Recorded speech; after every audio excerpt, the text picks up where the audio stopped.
Historia de la célebre reina de España, doña Juana, llamada vulgarmente la Loca. Anónimo. Capítulo primero. De cuáles fueron los padres de doña Juana la Loca y las cosas que pasaban en su palacio. Don Fernando y doña Isabel, célebres y nunca bien ponderados reyes católicos, ocupaban los tronos de Aragón y Castilla, dando un ejemplo de moralidad y sabiduría a toda su corte, y siendo estimados altamente no solo por la aristocracia de su época, sino también por todos sus súbditos.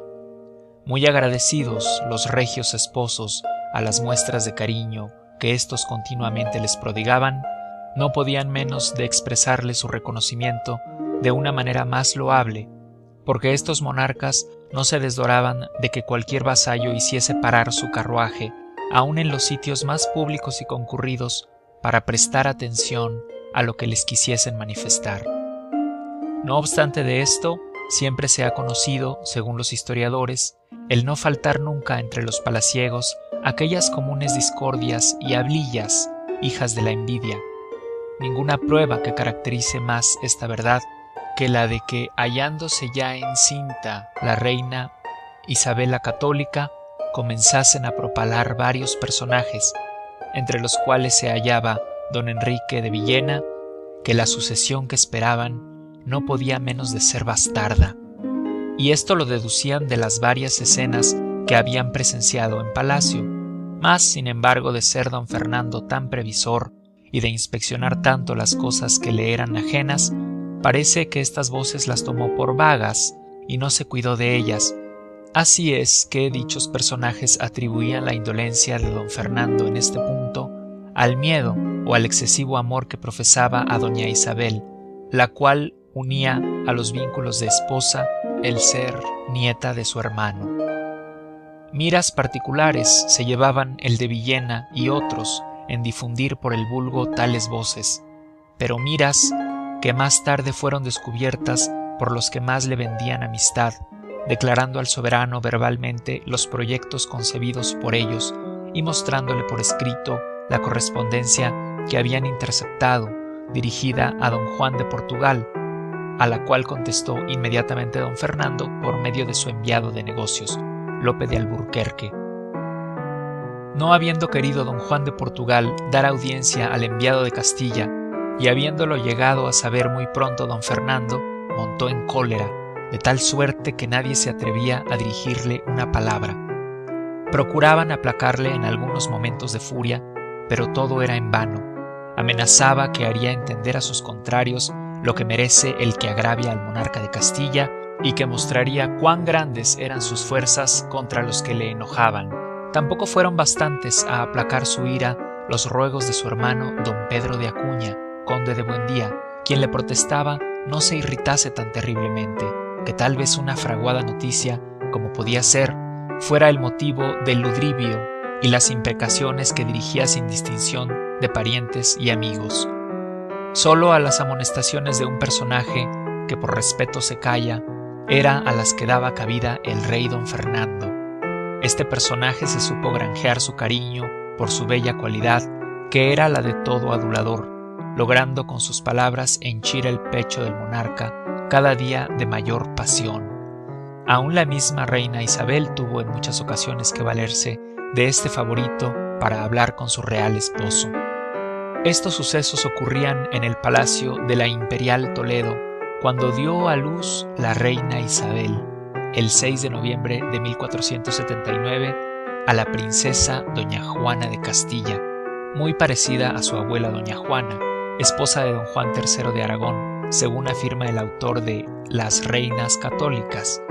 El nombre de doña Juana es el de uno de los monarcas que por más largo tiempo han figurado en España al frente de los documentos y órdenes reales, y no obstante se puede afirmar que en pocas ocasiones, o mejor dicho en ninguna, tuvo parte la afición a los trabajos que le proporcionaba su elevada jerarquía. Esta especie de hastío al destino arduo que debía ejercer a la edad que requieren las leyes, se le iba aumentando con los años. Por el contrario, cualquier faena a que la dedicasen de las propias de su sexo la abrazaba con el más indecible júbilo. Así es que, todavía de corta edad, era la admiración de cuantos la oían y observaban sus entretenimientos. A esto se puede añadir que su nombre no era más que una mera forma para dar a conocer que la heredera del trono de Castilla existía. Cuando pocos años después su hijo, el célebre Carlos V, tomó las riendas del gobierno de España por la habitual imposibilidad de su madre, observó el mismo método, ora porque así lo dispusieron en varios estamentos del reino, ora porque ella era la soberana en realidad, y ora por respeto y atención, como lo hizo conocer al renunciar los estados en su hijo Felipe, al cual pedía encarecidamente hiciese conservar ileso el nombre de su desventurada abuela al frente de los negocios públicos, para no causarle descontento. 50 años conservó esta soberana el título de reina de España, a pesar de no haber gobernado ni un solo día. Tal era la enajenación mental en que se hallaba poseída, causada por los poderosos y bien fundados motivos que más adelante se irán conociendo. El memorable don Francisco Jiménez de Cisneros y el rey don Fernando ordenaron, como gobernadores durante la menor edad de Carlos V, no se hiciese pública la insuficiencia de doña Juana, a pesar de estar íntimamente convencidos de su incapacidad, de manera que por muchos y reiterados esfuerzos que hicieron algunos para declarar su nulidad, no lo lograron, y eso que para nada les estorbaba, pues que jamás se resintió de que no contasen con su voluntad para ninguno de los actos de gobierno. Su razón se encontraba sumamente turbada por los impulsos de una lícita y vehemente pasión. Por esta causa fue su vida cruel, la de un reo aprisionado, y si alguna vez pareció resentirse de su precaria suerte, era para enseguida fomentarla ella misma con los padecimientos de su imaginación ardiente, creyéndose que tal vez cometería un desacato contra el objeto de sus más tiernas adoraciones. He aquí el motivo por qué un nombre de suyo tan esclarecido apenas ha figurado bajo el concepto político en el catálogo inmenso de los soberanos españoles, y por consecuencia es enteramente nulo. Mas, no obstante de todo, fue reina de esta magnánima y poderosa nación, hija de los grandes reyes católicos don Fernando y doña Isabel, y madre del noble y valiente emperador Carlos V, de suerte que los pormenores de su vida privada, los motivos por qué le sobrevino su demencia y el fundamento con que se la llama la loca, no pueden menos de excitar la curiosidad, y con doble causa, porque puede uno mirarse en esta soberana como en el triste espejo de los funestos resultados que las violentas pasiones llevadas al extremo tienen, siempre que no se modifican y reprimen con la razón. Dotada doña Juana de un talento nada común, de una viva y ardiente imaginación, fue educada de una manera no vulgar para aquella época, y especialmente en la lengua grecolatina hizo tan admirables adelantos que la hablaba con una soltura encantadora. El sabio Luis Vives afirma que de cualquier materia que se le tratase en este idioma contestaba repentinamente como si fuera en castellano. A estas cualidades unía la de una figura esbelta y de mucho interés. Era el tipo de la hermosura colmada de gracia y dignidad. Sus grandes ojos, expresivos y rasgados, denotaban el raro talento y energía de su alma, a lo que acompañaban los dignos y elegantes modales de la corte de Isabel, dechado de virtudes y moralidad. Todas estas grandes circunstancias, reunidas con el poderío de sus padres, hacían de doña Juana uno de esos partidos más aventajados para cualquier joven príncipe de Europa. Estas mismas circunstancias la constituían en una infanta acreedora a ser idolatrada, aun por los que no tuvieran el placer y el honor de admirarla. Prueba evidente que no tardaron mucho tiempo algunos príncipes en ver cuál era el que podía ser dueño de joya de tan inestimable valor. Don Fernando y doña Isabel no quisieron tampoco prolongar su casamiento, así es que, contando apenas 15 años, esto es, en 1494, ajustaron las deseadas bodas con don Felipe, archiduque de Austria, duque de Flandes, de Artois y del Tirol, e hijo del emperador de Alemania Maximiliano I. Ajustadas que fueron, al instante se dio principio a los preparativos de marcha con el boato y solemnidad dignos de la hija de tan poderosos señores. Una armada de 120 navíos de alto bordo se aprestó en el puerto de Laredo, embarcándose en ella 15,000 hombres de guerra, no incluyendo la tripulación. A don Alonso Enríquez, gran almirante de Castilla, estaba encomendado el mando de esta flota. Iba de capellán mayor don Diego de Villaescusa, deán de Jaén, y la encargada por el rey de servir y hallarse a las inmediatas órdenes de la infanta era doña Teresa de Velasco, esposa del almirante que dirigía aquella expedición. La cámara y todos los destinos pertenecientes a su persona se servían por damas y caballeros de la primera nobleza de España. Así lo dicen las listas que de ellos forma don Lorenzo de Padilla. Inútil es hacer mención de las ropas y alhajas que habían de adornar a tan augusta princesa. Se puede decir, para abreviar, que se habían dispuesto con elegancia y profusión. Terminados los preparativos, se dirigió toda la real familia por Almazán al puerto de Laredo para despedir a tan excelsa infanta, excepto el rey don Fernando, que por hallarse celebrando de cortes en Aragón no pudo verificarlo, muy a pesar suyo. El malogrado príncipe don Juan, hermano de doña Juana, y su augusta madre la acompañaron hasta la entrada del navío, donde, anegados en un mar de lágrimas, se dieron mutuamente el más tierno y afectuoso adiós. Adiós, que resonó por todos los ángulos de la embarcación en señal de reconocimiento a las reales personas que quedaban en tierra.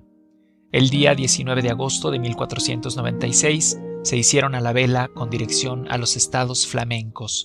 Ningún contratiempo se había notado, ninguna cosa que hubiera venido a turbar la tranquilidad de la ilustre viajera había ocurrido, hasta tocar en las costas de Flandes, en donde se levantó un temporal tan borrascoso que se vieron precisados a guarecerse en el primer punto de salvación que encontraron.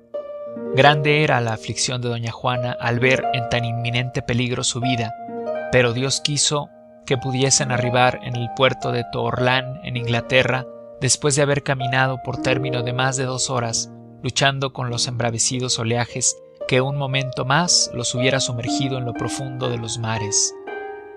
Permanecieron en esta población 7 días, durante los cuales fue la infanta muy obsequiada por las damas y caballeros principales de aquel país, que acudieron presurosos a besar su mano y juntamente a ofrecerla sus servicios.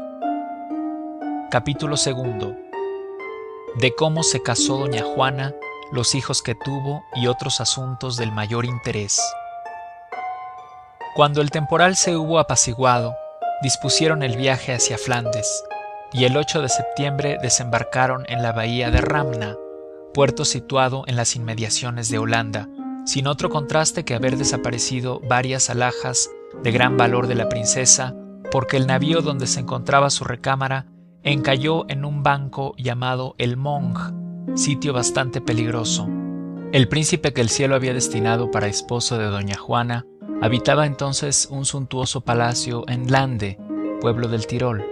Mas, cerciorado de la venida de su cara prometida, abandonó éste, dirigiéndose con la mayor velocidad a Lieja, donde tuvo el placer de admirar la belleza de la infanta, después de haberla esperado impacientemente en esta ciudad 13 días.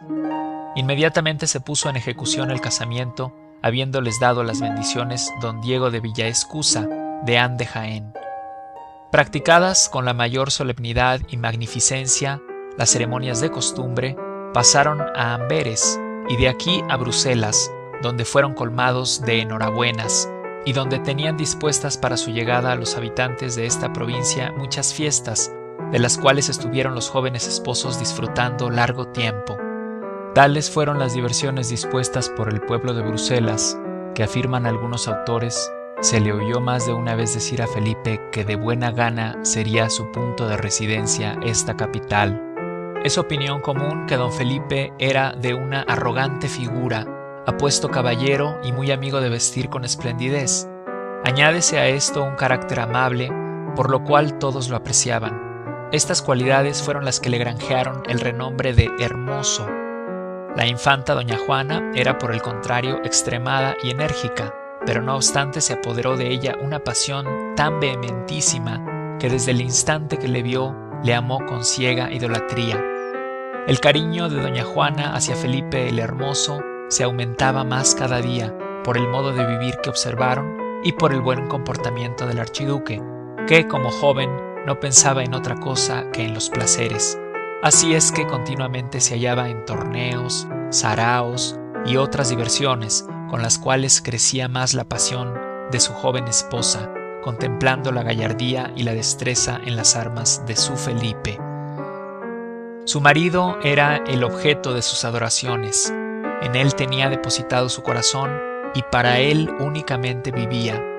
El joven archiduque pagaba este cariño a doña Juana con todo el calor de su corta edad y las galantes maneras de un príncipe, de suerte que la infanta se contaba por uno de esos seres más felices y mucho más cuanto llegó a notar que pronto iba a ser madre. Llegó la ocasión en que partieron para Flandes después de algún tiempo, donde dio a luz doña Juana el 15 de noviembre de 1498 a doña Leonor, continuando hasta entonces ileso su amor en ambos y no cesando de ser el ejemplo de los esposos bien queridos. A pesar de que, aunque no hubiera sido así, bastaba solamente la posesión del fruto de su casamiento para que hubiese tomado más incremento su acendrado cariño. No tuvo para sus estados el mejor éxito haber nacido hembra, pero sin embargo, como eran queridos los padres, fue apreciada la hija. 2 años después, el año de 1500, marcharon a Gante, donde el día 21 de febrero tuvieron un hijo, al cual nominaron Carlos, después conocido en todo el universo por su fama y poderío. Grande era el alborozo que se veía pintado en los semblantes de los habitantes de aquellos estados, esforzándose cada cual a expresar la alegría que experimentaba por el heredero príncipe. Innumerables también fueron las fiestas que con tan solemne motivo se ejecutaron, y sería por lo tanto causa de elevar el extracto de esta historia a una inmensa altura. Empezaba por esta época ya doña Juana a sumirse en la desesperación, porque desde que la fortuna parecía inclinar todo el favor al recién nacido, empezaba a desvanecerse como por ensalmo la felicidad de la madre del emperador Carlos V. La desgracia vino a arrebatar la vida en el mismo año de 1500, a fines de julio, al infante don Miguel, hijo del rey don Juan de Portugal, último vástago en la línea masculina de los reyes católicos don Fernando y doña Isabel, recayendo por consecuencia la corona de España en la madre de doña Leonor y don Carlos. Don Fernando y doña Isabel llamaron inmediatamente a don Juan de Fonseca, obispo de Córdoba, y le intimaron la orden de pasar cuanto antes a Flandes para hacer sabedores a los archiduques de este suceso, para que les felicitase en sus reales nombres y los hiciese conocer la imperiosa necesidad que tenían de preparar su viaje a España, pues ya los aguardaban con impaciencia para ser jurados como príncipes de esta gran nación de que el cielo se había dignado dejar por únicos herederos. Pocos días transcurrieron sin que don Juan de Fonseca cumpliera su cometido, pero el hallarse encinta doña Juana y las muchas y delicadas ocupaciones que en este tiempo llegó a tener Felipe el Hermoso en aquellos estados fueron la causa de que no se pudiera verificar el proyectado viaje hasta finalizado ya el año de 1501, en el cual nació su tercer hijo, doña Isabel. Eran tan continuas las instancias que dirigía don Fernando desde su corte que se vieron obligados los archiduques a ponerse en camino, aun sin hallarse completamente restablecida doña Juana de la indisposición de su parto, de modo que resolvieron hacerlo por tierra, atravesando los estados franceses. Los soberanos de esta nación los recibieron con la mayor afabilidad, prodigándoles incesantes muestras de cariño y tratándolos con el decoro y respeto debidos a tan poderosos señores. Un pequeño disgusto ocurrido fue la causa de que los archiduques se pusieran más pronto en marcha de Francia para España. Un día de fiesta salió a misa solemne la real familia francesa, acompañada de sus augustos huéspedes. Al ofertorio se acercó una dama a doña Juana, aproximando a su mano una cantidad de monedas para que, según costumbre, la ofreciese al público en nombre de la reina. Esta la rechazó con violencia, diciendo: «Haced saber a vuestra soberana que yo no ofrezco por nadie, ¿lo entendéis?». Con el dinero y la respuesta volvió la mensajera a la reina, quien en alto grado sintió un desaire tan marcado mas, tratando de refrenar su enojo, se contentó con pagar aquel con otro mayor, que era el no ofrecerle la salida de la iglesia antes que a la real comitiva. La perspicacia de doña Juana le hizo presentir algo sobre este particular, y efectivamente no se engañaba, porque concluida ya la misa empezó a reunirse la familia y sin embargo ella quedaba en la iglesia. La reina aguardó un poco en la calle, pero doña Juana, haciendo como que ignoraba todo esto, permaneció en aquella posición largo rato, dirigiéndose luego sola a palacio. Todos se volvían hablillas en la corte sobre el desaire que queda explicado.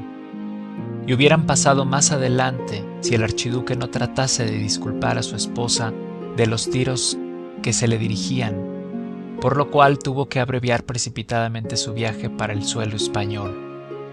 Ya habían comenzado los días de 1502 cuando hicieron su entrada en España por Fuenterrabía.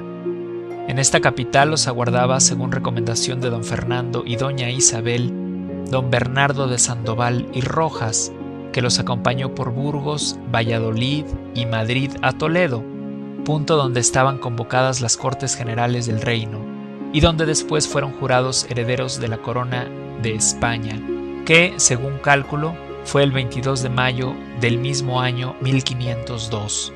Después pasaron a ser jurados igualmente a los reinos de Aragón y Valencia, en cuyo viaje les acompañaron sus padres.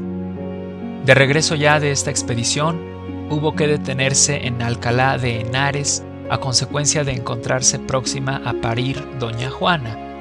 Todas las fiestas que se preparaban en la corte a los herederos archiduques tuvieron que suspenderse para ejecutarlas luego con el doble objeto del nuevo alumbramiento de un príncipe, el cual tuvo efecto el día 10 de marzo de 1503, con el nacimiento del infante don Fernando, quien sucedió después al emperador Carlos V en el Imperio de Alemania. Las ocurrencias que había por entonces en los estados de Felipe el Hermoso no le permitían continuar por más tiempo en España, así es que determinó ponerse en marcha al instante, aun en contra de su voluntad, no bastando ni los ruegos de su madre ni los de doña Juana para hacerle desistir de su empeño. Desde esta época fatal data la locura de la madre de tantos reyes. Desde este tiempo fue tan desgraciada una mujer digna de mejor suerte. Cualquier persona que sepa lo que son los celos podrá juzgar de los que tenía doña Juana, pues se presumía que hasta su sombra iba a arrebatarle un esposo tan querido.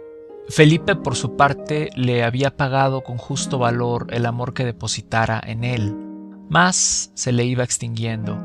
No le entusiasmaban ya los repetidos halagos de su esposa, y por esto no le causaba sentimiento su partida, verificándola aún antes de que ésta se hallase repuesta de la indisposición de su parto. En la comitiva que acompañó a doña Juana, formando su servidumbre, cuando pasó a Flandes para efectuar sus bodas, iba una joven que era la admiración de todos. Rubia, poseía una hermosura agradable y seductora, graciosa en demasía y de un talento extraordinario. El hallarse en el palacio de los archiduques motivó que Felipe el Hermoso, de vuelta de España, una vez desembarazado de los halagos sin límites de doña Juana, la mirase con tal adhesión que al fin concluyó por apasionarse ciegamente de los atractivos de la rubia española, cuya magnífica cabellera dorada llegó a seducir su corazón. No tardó mucho en sucumbir a las reiteradas instancias de Felipe, la que pocos días hacía no era más que una sirviente y que ahora ocupaba el lugar de una reina. La murmuración y la envidia empezó a sentirse en palacio, y por consiguiente no duró mucho sin que se divulgase este acontecimiento, de tal manera que, con la mayor rapidez, vino la noticia a España y al momento se enteraron las personas reales. ¿Será posible explicar lo que padeció doña Juana al ser sabedora de esta noticia? Esta y no otra fue lo que privó a la archiduquesa de su razón hasta que dejó de existir. Este y no otro fue el más agudo puñal que introdujera Felipe en su amante pecho. Deténgase cualquiera que haya amado en este punto y considere la fiebre devoradora que se apoderaría de un carácter tan firme y enérgico como el de doña Juana, tormentos indecibles sufría, tormentos que turbaban su razón hasta el delirio, hasta no querer abrazar a lo que más quería en el mundo después de su esposo, que eran sus hijos. Su rostro, siempre triste y demudado, revelaba los atroces tormentos que experimentaba. Su errante mirada parecía como querer distinguir un objeto, el cual encontrado apartaba su vista, colmándolo de improperios e imprecaciones. Huía de todas las personas y no prefería más que la soledad. En esta hallaba distracción, dedicando su pensamiento a Felipe, a pesar de serle infiel.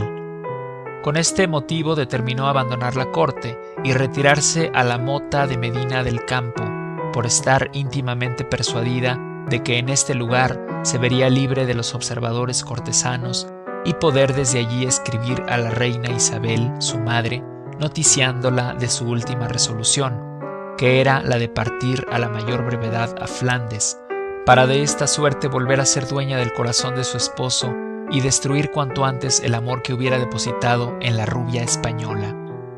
La reina Isabel, antes que su hija, estaba enterada de todo.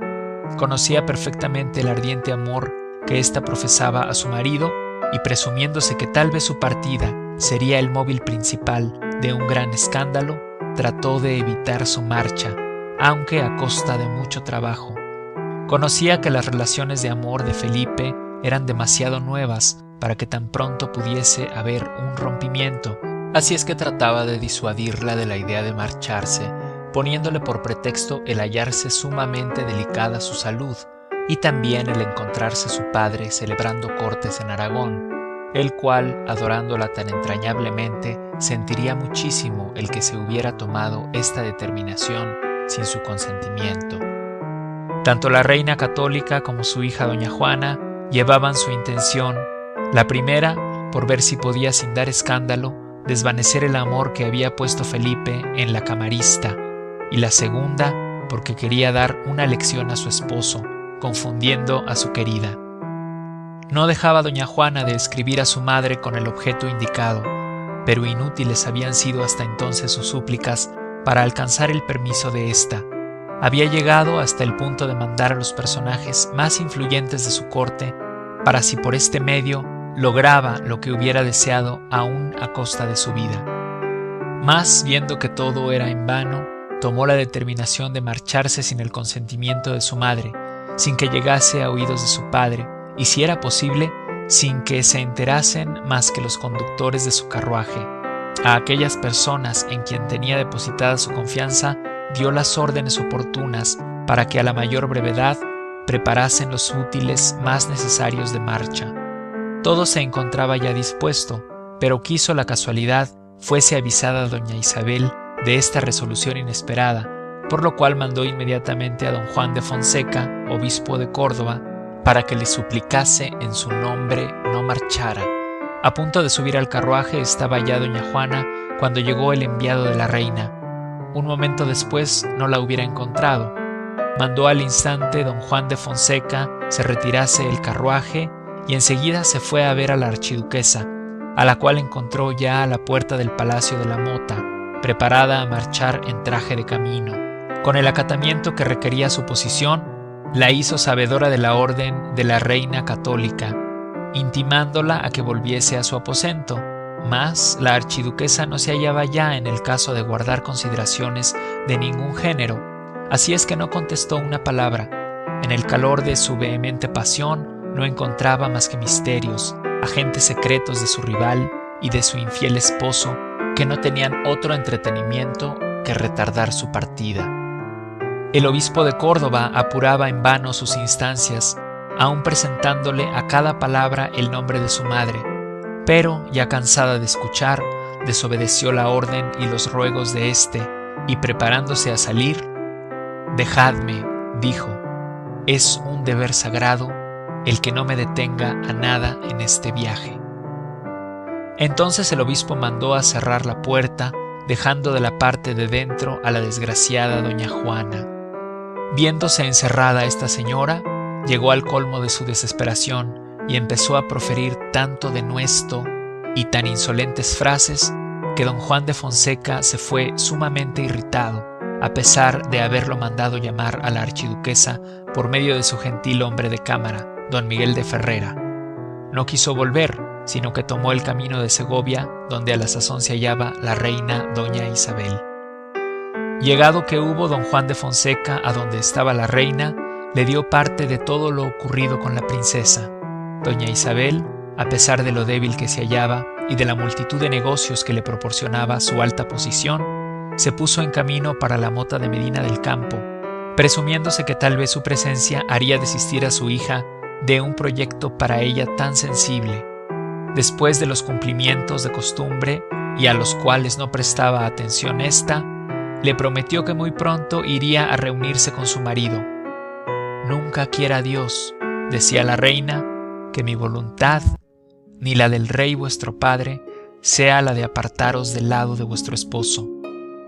Y si otra cosa sobre este particular se han atrevido a deciros, despreciadla». Estas y otras razones le exponía Isabel, y ella en su frenesí no respondió más que: «Son inútiles los ruegos del mundo entero. No cejaré ni un ápice, el padre de mis hijos. Yo quiero verlo». Pronunciaba estas palabras y anegada en lágrimas se arrojaba al suelo, rechazando los cuidados que todos trataban de prodigarle. Terminadas ya las cortes de Aragón, no creyó prudente el rey Fernando detener por más tiempo su viaje, porque ya era sabedor de lo que sucedía con su hija, cuya enajenación mental se fomentaba cada día, y era muy posible que el detenerla más hubiera sido causa de declarar su locura. Premeditando esto mismo, mandó aprestar una armada en el puerto de Laredo, concediendo al mismo tiempo a su hija el permiso para que practicase su expedición a Flandes. Los transportes de alegría que experimentó doña Juana con la última voluntad de su padre son indescriptibles, y pocos días después se preparaba a hacer su deseada expedición. Capítulo 3. Del temporal que fue causa para que el viaje de doña Juana se hiciese más largo, y de la entrevista que tuvo con la querida de Felipe el Hermoso. El día 15 de marzo de 1504 se dirigió doña Juana acompañada de sus padres para el punto donde se iba a embarcar, Laredo, pero todo parecía venirle en contra, todo parecía rebelarse a su voluntad. Un recio y continuo temporal impidió poder darse a la vela. Esto hacía crecer los tormentos de la princesa y revestirla mucho más de indignación, porque todo parecía combinarse para evitar la reunión con su esposo. 2 meses tuvo que residir en Laredo, que fueron los que duró la tempestad, 2 meses que fueron 2 siglos, si se atiende la disposición en que se hallaba esta señora, y que agravaron muchísimo sus constantes padecimientos. A mediados de abril logró hacerse a la vela, llegando en 9 días felizmente a Vergas, distante 3 leguas y media de Brujas. En este punto la estaba esperando su esposo, el cual manifestó un indecible júbilo al volverla a abrazar, y ella, según el cariño que éste le pintaba, pareció completamente olvidada de un resentimiento tan justo. A pesar de darse las 2 mutuas pruebas de amor y contento, abrigaban ambos fatales y mortificadoras pasiones. El archiduque por el vehemente amor con la camarista, y por los más rabiosos celos doña Juana. Pero vivían con la esperanza, el primero de que jamás ésta se enteraría de sus amores, y la segunda de vengarse de una mujer que tan grandes sinsabores le había hecho sufrir. Desde Brujas se trasladaron a Bruselas, y en este punto fijaron su residencia por entonces. ¿Quién puede ocultarse lo suficiente de las investigadoras pesquisas de una mujer perspicaz? Esta reflexión debió hacer Felipe el Hermoso. ¿Quién puede ocultarse tampoco de las escudriñadoras miradas de los dependientes de un palacio, donde es una especie de comercio los chismes y enredos, dando publicidad en su provecho a todos los defectos de sus soberanos? Grande paz pareció reinar al principio desde la llegada de doña Juana. El archiduque hacía por no dar a conocer a nadie lo que ocupaba su imaginación, disimulando en cuanto podía el amor de su rubia, pero se engañaba. ni aun sus pasos más recónditos se escapaban a la penetración de su esposa. Los mismos palaciegos daban parte diario a su señor de si lo celaba su esposa, y estos mismos palaciegos cercioraban a la archiduquesa detalladamente de cuanto podía contribuir a irritarla más. Por uno de estos llegó a saber que una de las cosas que más habían encantado a su esposo de la camarista era su hermosísima, poblada y rubia cabellera.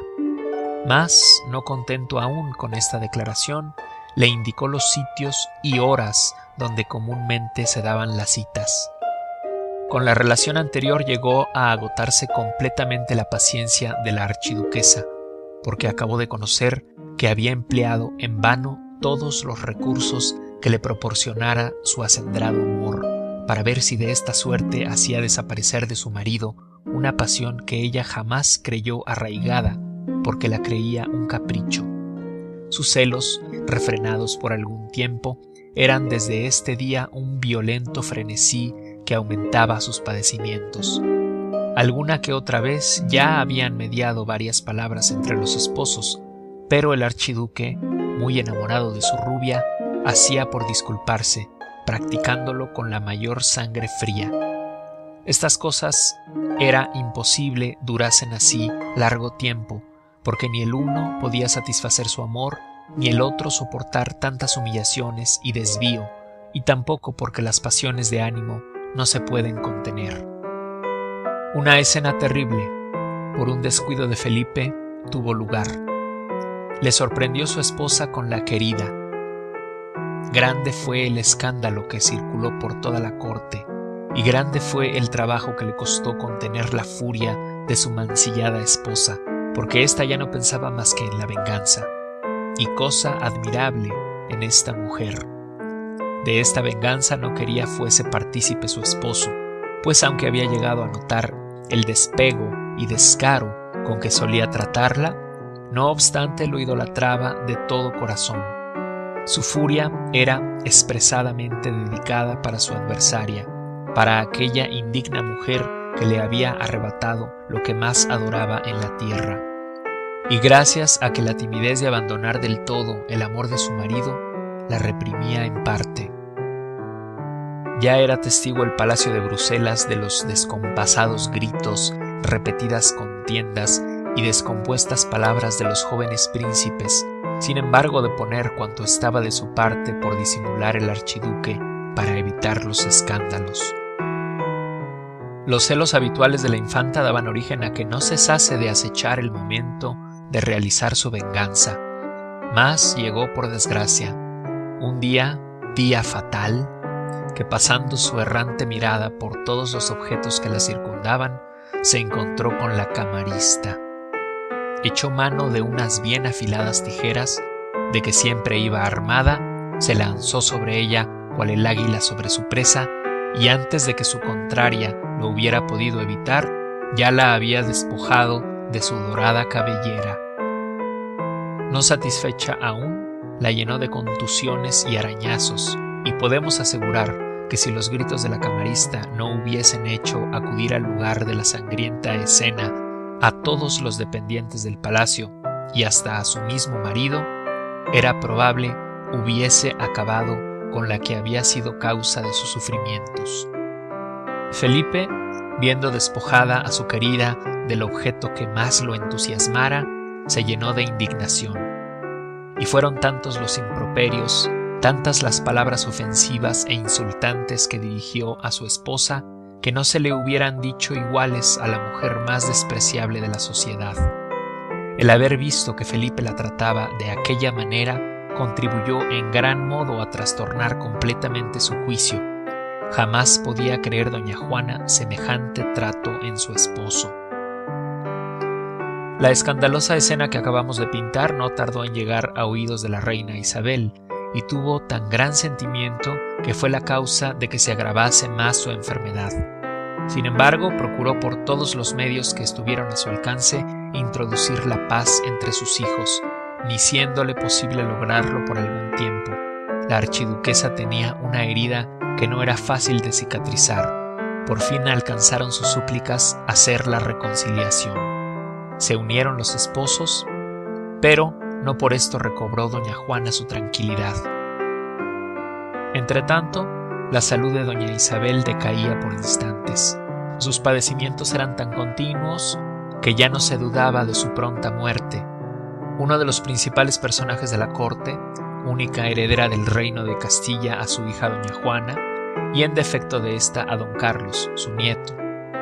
Pero advirtiendo que si la primera se hallaba imposibilitada y Carlos no tenía 20 años, gobernase don Fernando hasta que aquél llegara a esta edad. Efectivamente, el día 26 de noviembre de 1504 falleció en Medina del Campo la reina Isabel la Católica, y al día siguiente ordenó don Fernando proclamar por reina de España a su hija, la archiduquesa de Austria. Las cortes, verificadas en Toro el 11 de enero de 1508, fueron las primeras que juraron a doña Juana por reina propietaria de los vastos dominios de España. No pudieron por entonces los archiduques abandonar a Flandes, tanto por los innumerables asuntos pendientes en él como por el avanzado estado de preñez de la reina, habiendo nacido a poco tiempo la princesa doña María. Restablecida doña Juana de su parto, pusiéronse en camino, mas un fuerte temporal los hizo arribar a Inglaterra, en cuyo reino fueron perfectamente recibidos. Pocos días después partieron con dirección a España, llegando el 26 de abril de 1506 a La Coruña, donde esperaba la mayor parte de la grandeza a recibirlos y rendir un justo homenaje a sus nuevos monarcas. A su paso por Valladolid fueron jurados, y allí disfrutaron de las fiestas que habían prevenido en su obsequio. Parecía estar en esta época sumamente aliviada doña Juana, no tratando más que de complacer a su esposo en todo y dejándole gobernar el reino a su gusto. Pero cuán poco le duró esta felicidad. Así que se concluyeron las cortes de Valladolid, determinaron recorrer las principales capitales de España para darse a conocer, porque así lo exigían de todas partes. Empezaron su carrera por Burgos, pero, oh desgracia, en una de las tardes que salían a pasear, se acaloró tanto don Felipe en una partida de pelota que le sobrevino una pulmonía de cuyas resultas fue víctima a los 6 días, dejando embarazada a doña Juana de 6 meses. Falleció Felipe el Hermoso el día 29 de septiembre de 1506, cuando contaba apenas 28 años. Tal fue el poderoso influjo que obró en la imaginación de la nueva reina la inesperada muerte de su esposo, que muchos días estaba fuera de sí y encerrada en el aposento que a ella le parecía más lóbrego y triste. Durante este enajenamiento se habían hecho los funerales y por consiguiente el cadáver del monarca sepultado en la Cartuja de Miraflores. En cuanto esto llegó a su noticia, mandó se lo trajesen en una caja bien dispuesta y embetunada, porque no quería vivir lejos de él. Así se practicó y no permitía que nadie entrase, llevándose los días y las noches contemplando los restos del ídolo de su amor. Ninguna clase de ruegos la hacía desistir de alejarse del cadáver. En vano eran las amonestaciones del cardenal Cisneros, inútiles también las de las damas y principales personajes, advirtiéndole la necesidad de ocuparse de los negocios del reino. Cerróse por dentro de la habitación y mandó hacer una ventanita para que por allí pudiesen mandarle algunos alimentos. Muchas veces iban los grandes a hacerle saber la alteración en que se hallaba España, y contestaba que si su hijo estaba en disposición, viniese a gobernarla, y que si no, su padre, que ella tenía otros deberes más sagrados que cumplir como viuda. Varios de los personajes creían, al oírle hablar con cordura algunas veces, si la querida de su esposo habría usado de algunos maleficios para hacerle padecer tan terriblemente. ¡Qué credulidad la de aquella época! No transcurrió mucho tiempo sin que a la misma reina doña Juana le pareciera insoportable aquella existencia, y poco después llamó al cardenal Cisneros, haciéndole saber que no podía vivir por más tiempo en la capital donde había muerto su marido. Pero el cardenal quería suspender por entonces su determinación, a causa de hallarse en un estado avanzado de preñez. Mas, como la voluntad de doña Juana fue siempre decidida, no se atrevió a oponerse a su mandato. Se trasladó la corte a Valladolid por orden expresa de la reina.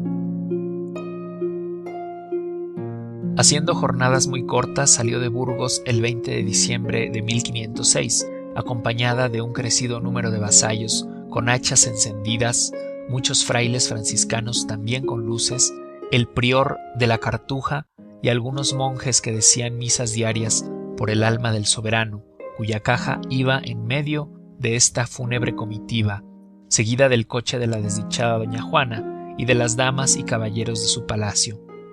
De esta manera marcharon hasta llegar a Torquemada, donde la reina no quiso pasar adelante, alojándose en casa de un clérigo y exponiendo que el estado de su salud no le permitía llegar.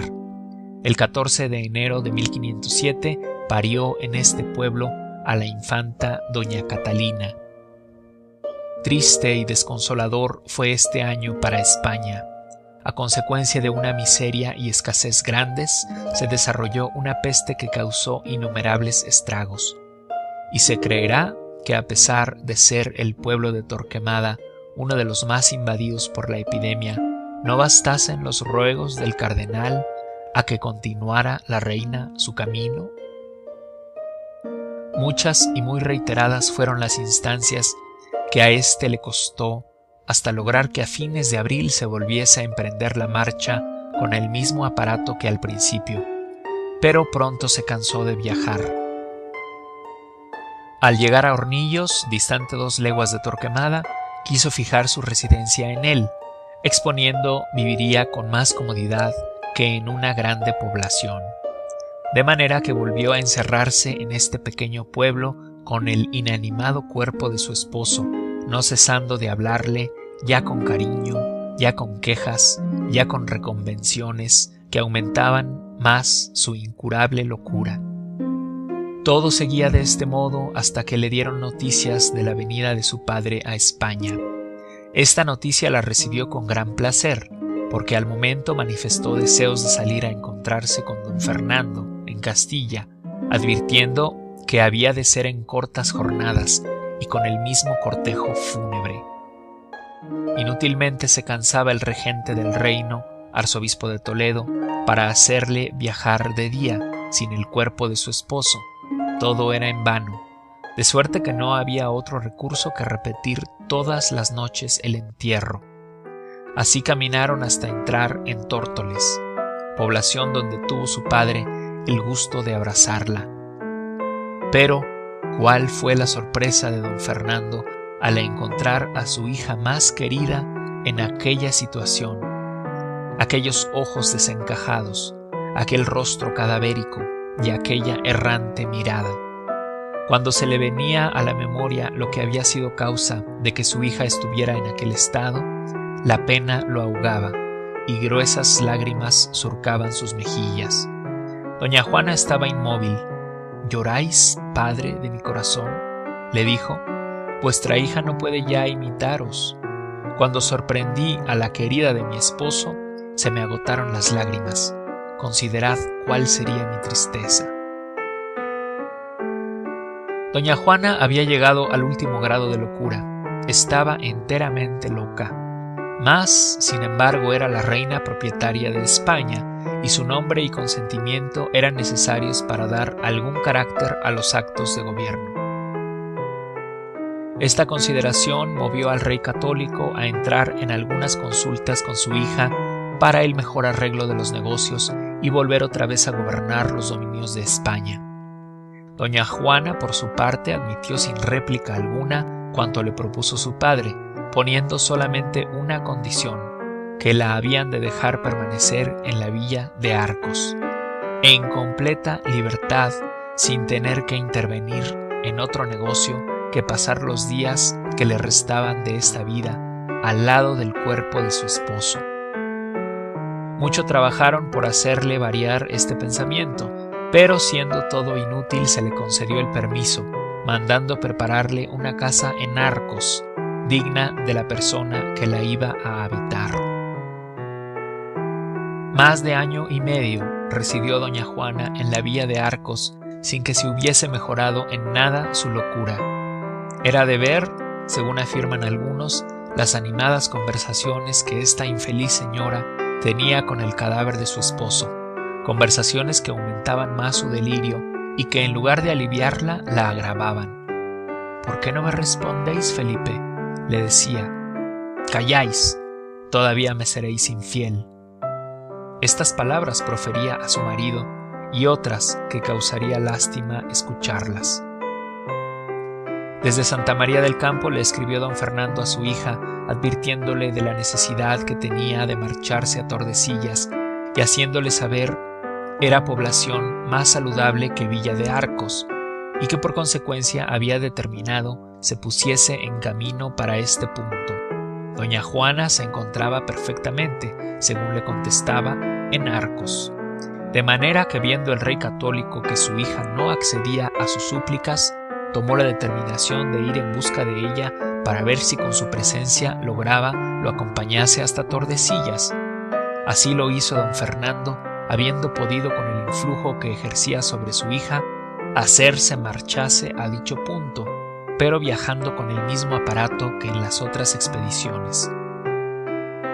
Sea el haber mudado de temperamento, sea que el viaje no fue de su agrado, lo cierto es que la reina doña Juana estaba más furiosa cada vez y tomó más incremento su ya incurable enfermedad. El anciano Luis Ferrer era el que estaba encargado del cuidado de doña Juana y al cual ésta no podía ver. Por eso encontraba en ella una oposición enorme a todo lo que le encargaba hiciera, complaciéndose en ejecutarlo al contrario. Si le rogaba, por ejemplo, se acostase en su cama, lo hacía en el suelo. Si disponía que se trasladase a otra habitación más decente y ventilada, cerraba con más fuerza los cerrojos en la que estaba. Cuando hacía frío, desechaba las pieles y objetos de abrigo que le proporcionaban, y cuanto más le suplicaba a Luis Ferrer se vistiese y asease, con más empeño andaba sucia y mal vestida. Poco tiempo después se le puso en la cabeza la manía de no comer ni beber, y hubo ocasión de que pasasen 3 días sin tomar nada, hasta que acosada por el hambre tomaba algo, empeñándose que los platos donde le mandaban las viandas no saliesen de su habitación, de suerte que estos objetos sucios con otros daban un olor insoportable a aquella morada, e imposible por tanto de aguantarlo. Momentos había en que después de un gran delirio gozaba de alguna razón y se lamentaba de que habían arrancado la corona de sus sienes, y no contentos sus enemigos con un rapto de este género, le habían sepultado en un calabozo tan hediondo y custodiada por un carcelero tan despreciable. Estas palabras llegaron con la velocidad del relámpago a oídos del católico don Fernando. Así es que al siguiente año de 1510, cuando pasaba para las cortes de Monzón, hizo por visitarla, y cerciorado de todo lo que ocurría, reunió un consejo de los grandes para deliberar sobre el método que se debía observar en adelante con su hija, porque sabía que la presencia de don Luis Ferrer la martirizaba. Del consejo salió que después de haberla provisto de todo lo necesario de aseo, ropas y alimentos, se eligiesen 12 señoras para que cuidasen continuamente de ella, y cada una se quedara una noche en vela para obligarla a vestirse, desnudarse y mudarse de camisa, aun en contra de su voluntad. 20 días estuvo el rey católico acompañando a doña Juana, en los cuales estuvo menos mal, pero después que se le obligaba a ejecutar lo pactado por su padre, se apoderaba de ella una furia tan grande que nadie podía permanecer a su lado. Más previsor el cardenal Cisneros que los grandes de que se había compuesto el consejo, creyó oportuno jubilar a don Luis Ferrer, porque opinaba que tal vez nombrando a otro lo pasaría mejor doña Juana. Así lo hizo sustituyéndolo con don Fernando Ducos de Estrada. Este caballero fue tal la habilidad que mostró en el desempeño de su encargo, que a poco tiempo logró que comiese y bebiese, que durmiera en su lecho, que se aseara y vistiera, y hasta que mudara de habitación, porque ya la suya no era más que un fétido muladar. Se llegó a fortalecer su físico, porque con su habitual finura y modales logró este caballero el que fuese a misa y que asistiese a varios actos religiosos. Ya sus accesos de locura eran menos constantes, así es que determinaron apartar de su vista el féretro de su esposo, siendo conducido algunos días después a Granada, y aunque fue grande su exasperación cuando lo echó de ver, pudo al fin don Fernando Ducos de Estrada tranquilizarla. Pero no se crea que por éste llegó a ponerse buena del todo. Jamás esta infeliz reina llegó a recobrar su perdida calma. Sin embargo, el católico rey le escribió a Estrada dándole las más afectuosas y repetidas gracias por el servicio que había hecho a su hija. En esta época no había ya una sola persona que no estuviese enterada de la enfermedad de la reina doña Juana, pero no obstante conservaban alguna esperanza de alivio, hija más bien del deseo de sus súbditos que de la posibilidad. En las cortes que se celebraron en Valladolid por enero de 1518 se decretó que si en algún tiempo la reina doña Juana se hallaba en disposición de mandar los vastos dominios de España, cesase de su gobernación el católico rey don Fernando, y que doña Juana fuese la soberana absoluta. Capítulo 4. De las disensiones que había en España y muerte de doña Juana. Eran muchas las disensiones que había en España, con varios partidos que empezaron a formarse, unos a favor de doña Juana, otros al de su hijo don Carlos, otros al de su padre, y algunos otros que deseaban viniese a gobernar el emperador Maximiliano I, su suegro. Así es que ya en 1520 peleaba España por su libertad agonizante. Los partidarios de Carlos V levantaron en Castilla el pendón de la independencia, y los jefes de unos y otros partidos, para dar valor a sus determinaciones, acudían a doña Juana. El cardenal Cisneros, entonces regente y gobernador del reino, fue el primero que determinó apelar a la reina para ver si se podía salir de las apuradas circunstancias en que los partidos habían colocado a las provincias y particularmente a Valladolid. Cuantos iban a tratar sobre asuntos tan delicados con la reina salían sumamente descontentos por no obtener nunca una contestación digna de aplacar los ánimos de los revolucionarios. Pero el grande talento del cardenal gobernador y de todos los que componían su real consejo logró, aunque a costa de un incansable trabajo, aplacar las turbulencias, y poco después, cuando falleció el rey don Fernando el Católico, empezó a gobernar España el emperador Carlos V, por no hallarse con la capacidad suficiente para ello su madre doña Juana.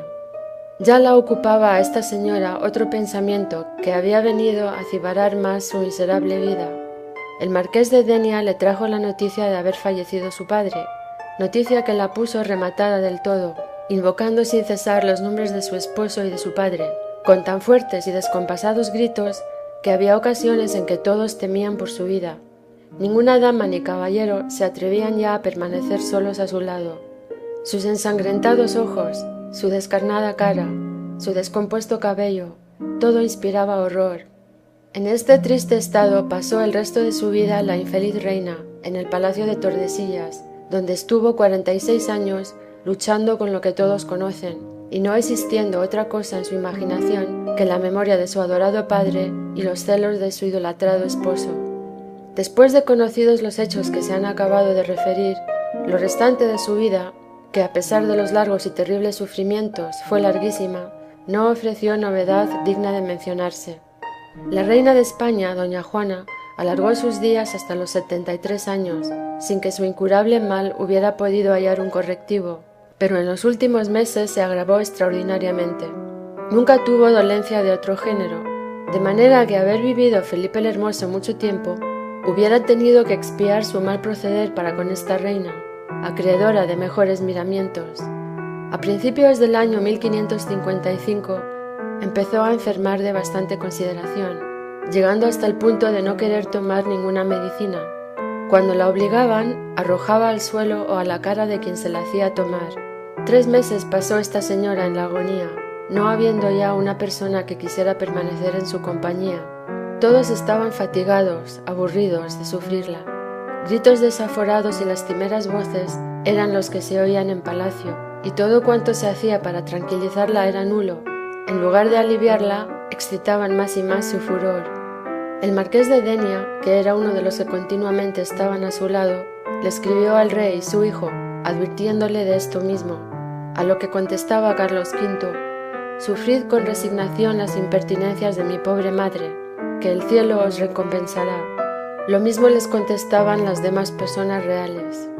Dios quiso por fin recogerla bajo su amparo, pero se asegura muy de positivo que poco antes de morir recobró perfectamente su entendimiento, y cual el que despierta azorado por los mágicos efectos de una terrible pesadilla y queda después inmóvil y sumergido en un grande abatimiento, así quedó esta soberana, tranquila, por lo que dedicó su pensamiento a orar fervorosamente y a la disposición de su alma, a lo cual le ayudó con su inimitable celo San Francisco de Borja, duque de Gandía, que dio la casualidad de hallarse presente a tan terrible acto. El día 11 de abril de 1555, y en su misma noche, que era la del Jueves Santo, finalizó su larga y penosa existencia, siendo sus últimas palabras: «Jesucristo, acogedme en vuestro seno». Así terminó esta soberana española, poseída de una pasión, aunque lícita, exagerada. Se vuelve a repetir que si el archiduque hubiera existido, habría expiado terriblemente su crimen, solo con ver el incomparable daño que había causado a una reina que no tuvo otro delito que adorarlo con ciega idolatría. Ejemplo terrible para, después de conocido, procurar refrenar las exageradas pasiones, que no traen otro resultado que males sin cuento, como se podrá conocer por el retrato que se ha trazado de la reina de España, doña Juana la Loca. Fin del capítulo 4. Fin de historia de la célebre reina de España, doña Juana, llamada vulgarmente la Loca. Anónimo.